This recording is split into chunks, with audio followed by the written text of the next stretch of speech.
It's a very interesting piece in the Weekly Standard. I'm starting to see something very interesting here by Bill Kristol.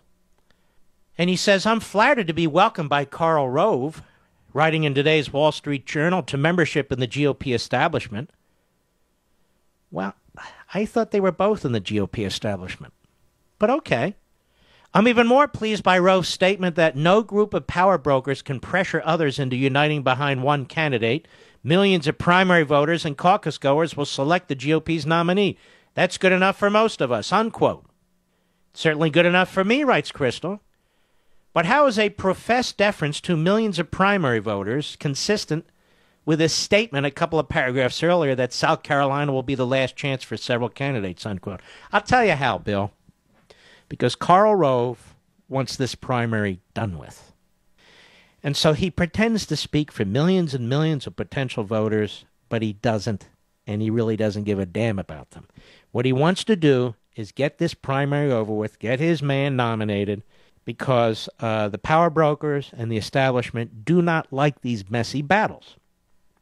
Now, I don't mind the messy battles. I do mind when conservatives or putative conservatives are attacking our principles, because that is stupid. That's mindless. That's self-destructive. I do not mind a rock'em sock'em over an individual's record. For instance, if something occurred at Bain that deserves to be addressed, fine, who cares? Or something occurred at Tiffany's when the Gingriches were there. Fine, who cares? So I go into my local grocery store, the Giant. Mark, where are you going with this? Just stay with me. Stay with me. It all makes sense. And the pharmacist is there. I have a couple of pharmacists there, depending on when I shop, and they're wonderful people. Wonderful people. Now, this pharmacist I've become quite friendly with in a short period of time. And I joke around with him when I go in. And by the way, everybody, you've got all these privacy rules around the prescriptions that you order. Well, I don't care if people know what prescriptions I order. So they kind of laugh. Mark, your prescription came. I said, so did my Nexium come in? Yes. My Lipitor? Yes. Okay, good. But anyway, I don't have to have. Do you have that special cream for the inner thigh rash? That's not me. That's the other guy. So he says to me, Mark, I want to tell you something. This is a man, by the way, who comes from the Congo, which is ravaged by slaughter, genocide, civil war, and I can go on and on. And he said, I want to tell you something. Your Republican primary in this country is magnificent. So what do you mean? He said, it's so beautiful. All these candidates having to defend themselves against each other. He said, the American people do not realize how magnificent this is. To have people who one day might be president, such powerful people, having to go through this process and prove themselves. And anybody, he said, anybody can say anything, pretty much, about any of them. In most countries, he said, that is simply not possible. And I got to thinking how brilliant that was. Absolutely brilliant. And it puts things in perspective, doesn't it, folks? When you hear these buffoonish commentators, the Brokaws, and the this one and the that one, going on and on about divisive America, why can't we just all get along? Why can't we just all agree? Why can't we just all have one position? You hear idiots like Thomas L. Friedman of the New York Slimes, a.k.a. Friedman, a.k.a. a man who flirts with totalitarianism, in my humble opinion. When you hear him, droning on and on about the beautiful Chinese system, where they can get things done with their one-party rule. Man has 3 Pulitzer Prizes.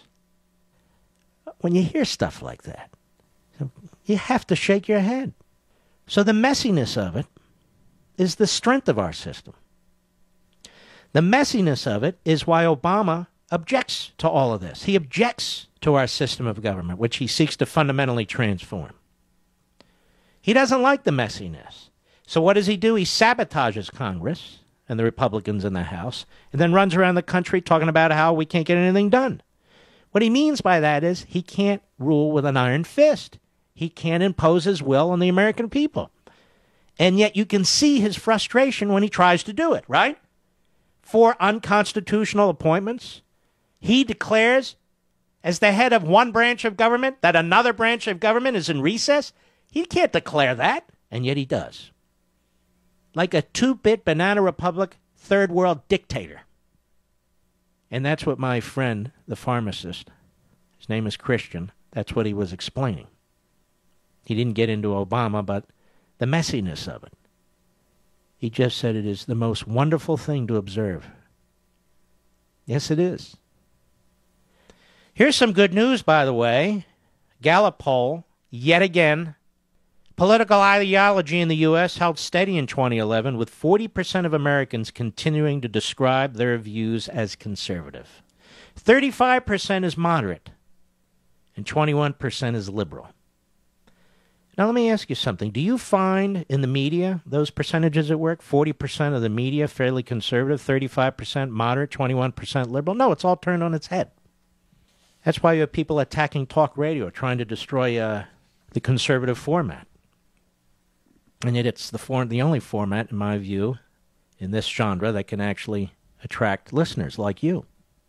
40% of Americans continue to describe their views as conservative. We are in a large plurality compared to the moderates and especially compared to the liberals who run this country. Never forget it.